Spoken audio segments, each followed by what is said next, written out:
How many Americans support mass deportation? Probably more than you would be comfortable with, I would argue. 33%? No, it's actually like 50%. Trump's favorability, recent poll, Trump's favorability on the economy and trade negotiations has been going down, though it's still shockingly high. He's a straight 50-50 on immigration. Not to sound like a broken record or anything, but do you think this might have something to do with the fact that Democrats literally aren't talking about what he's doing to people? Democrats aren't talking at all about the deportations, the Alien Enemies Act. They're not. They're literally not. Like how many Democrats have you seen talking about Mahmoud Khalil? Remember when Chuck Schumer put out a statement on it and he was like, now obviously Mahmoud is a terrorist, a Muslim, and is Israel hater, and we don't condone him. However, there might be something wrong with disappearing people with green cards for no reason. Yeah, my job is to keep the Democrats pro-Israel. It is insane that like Democrats are being quiet when the thing they're being prompted to attack is so obviously evil. Like it's such an easy layup. Does anyone even care? Oh. I mean, according to this, some people care. More U.S. adults say they approve of Trump's handling on immigration than his approach to the presidency as a whole. That means there are millions of people who disapprove of Trump's presidency broadly, but specifically approve of his handling of immigration. That trend even extends to Democrats. Relatively few, about 1 in 5, say they're on board with how Trump is handling migration, but that's higher than the roughly 1 in 10 who approach his handling of the economy and his job as a whole. 2 in 10 Democrats support what he's doing with immigration. Genuinely, why? Because Democrats are also anti-immigrant, like they were ever since Biden took charge. We had 4 years of Democrat. You had like AOC down at the border family separation camps. You had Democrats talking extensively about the brutality and the cruelty of what Trump's administration was doing to migrants down at the border, talking about the illegality. And back then, a significant number of Americans didn't think we had an immigration crisis. Then Biden took charge, and all of a sudden the Democrats are like, "Whoa, there!" Turns out that Trump was right. Basically, we need the wall. We need more ICE funding. We need more Border Patrol agents. Basically, we need to adopt all of his policies. We're just going to like say it nicer. You know, we're going to be a little bit more civil with it. For some reason, the amount of people no longer supporting legalization of immigrants, it's not for some reason, man. Democrats completely stopped talking about it. Like, it's not a surprise. You have 2 political parties, and the one of them that was pro-immigrant stopped being pro-immigrant and agreed with the right on essentially everything. They started bragging about how anti-immigration they were compared to Trump's first term. Yeah, and Trump, like they were literally making fun of Trump for not being good enough at being anti-immigrant. They were like, "You haven't even deported that many migrants." They were doing that in the beginning of this term. Voters who said immigration was their most important issue last November overwhelmingly favored more restrictive policies, according to AP Votecast, sweeping survey, I don't really give a shit how Americans feel about, like, trade and the economy right now. I'm not going to lie. I'm kind of hemmed in on the immigration shit, man. It's so bad. I'm glad Tim Walz was talking about this. Tim Walz saying, like, we need to be more woke. We backed off on all the issues we were supposed to defend. When will it finally start to hurt farmers to not have immigrant labor? They don't. The amount of immigrant labor they have hasn't changed and isn't going to change. ICE isn't going to actually deport all those migrants. You notice that, like, they're rounding up, like, random Venezuelans. There was that guy who got rounded up for having a tattoo saying, like, "I love my mom" or whatever, and now he's in a torture camp for maybe the rest of his life. Look, if ICE wanted to deport, like, 10,000 undocumented immigrants a day, you know they could do it really easily, right? Go down to Texas, go down to New Mexico, go down to California, and sweep every agricultural facility. Easy. You would find 10,000 a day, easy. Not even, like, you'd have spillover. They're not going to do that because our country relies on that. And why not deport the immigrants to Texas to work on the farms? I'm not sure what you mean. Isn't Florida trying to use child labor to fill in for the migrants now? Well, they want child labor for itself. Like, child labor is just morally good to conservatives. It has nothing to do with the actual, like, availability, undocumented immigration. But yeah, no, they're pushing for it. Florida debates lifting some child labor laws to fill jobs vacated by undocumented immigrants. Allowing children as young as 14 years old to work overnight shifts. Overnight jobs on school days. Sheesh. The children yearn for the chimneys. I'm telling you, man. I'm telling you that what we're seeing right now is a massive demographic shift following the recognition from the elites, from the oligarchs, that there is literally no reason for the proletariat to be educated. Like, that's what it comes back to, right? There's a reason why these motherfuckers are like anti-immigrationist principle. And it's not just because being educated makes you more left-leaning, which it does. It's also because, like, it just makes the proletariat harder to control. I'm sorry, it's just like, it's very simple. It's like a very easy Marxist answer to give. It's like a 101, like, hey, can you explain why wealthy people are trying to make it harder to get an education? Well, they don't want the proletariat educated, but it's true. It makes them more politically aware. I mean, there is an extremely straightforward relationship between being educated and being left-leaning. Like, it's not even ambiguous. It's like what the like history majors are like 50 times more likely to be Democrats or some shit like that. And a lot of them are lefties, except for the Hitler historians. Yeah, but those aren't like real. Like the quote unquote historians who hyperfixate on the Third Reich or whatever, they're not actually historians. they're usually just like amateurs who came into it because they liked Hitler. Like, they're not actually like history professors or whatever. There's the Reagan-Nixon inviter who complained that we are creating an educated proletariat and the wrong people are getting educated. Yeah, I mean, we're kind of like returning with a V, you know? Which is cool, I guess.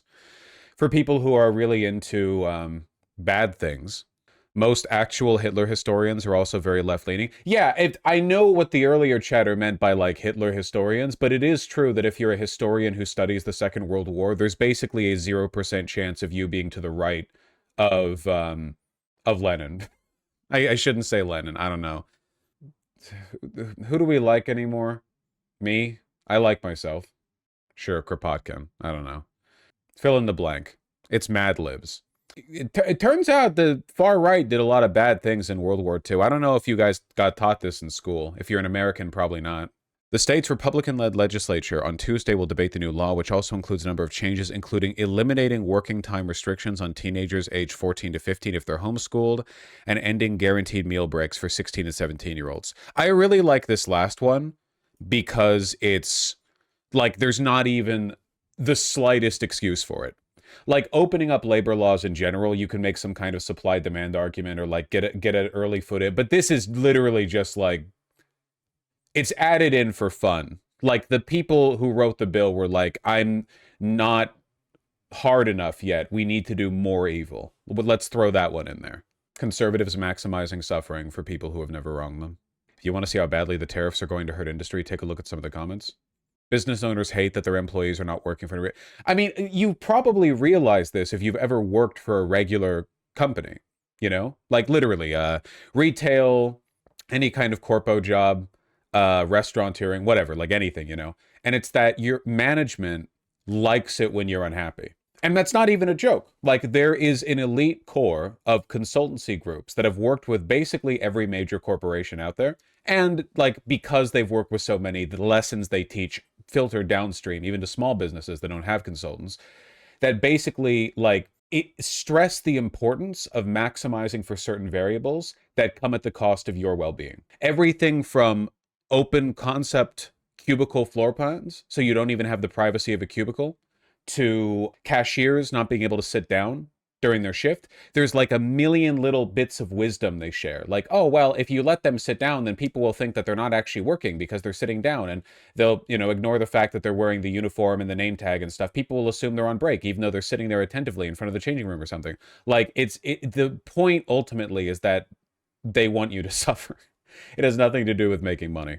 They just like it when you suffer. Yeah, I've been told sitting down while performing a task is disrespectful. Yeah, it doesn't make any sense. It makes no sense, but tons and tons of managers believe it. And why do they believe it? Because they have like a vested... They have been like immersed in a vat of ideology that is based on maintaining a happiness grade difference between you and your owners, essentially.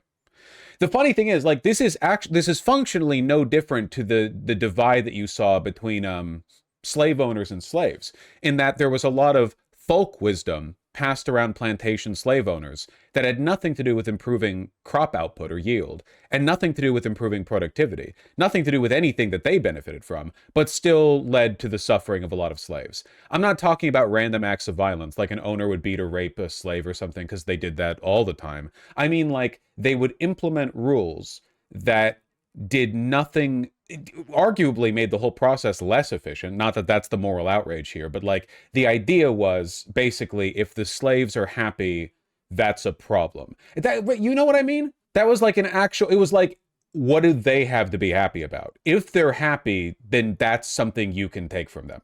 And it's not logical. There's nothing there. There's nothing like on the ledger. There's nothing in the accounting books where it's like, well, I have benefited from their suffering, literally, like I financially benefited from. In a lot of cases, the unhappiness of your workers slash slaves slash whatever costs you, but they still did it. Sounds like school to me. It is like school, because in school as well, there are lots of things we do in our teaching practices that are objectively inefficient. Literally, American schooling is a joke.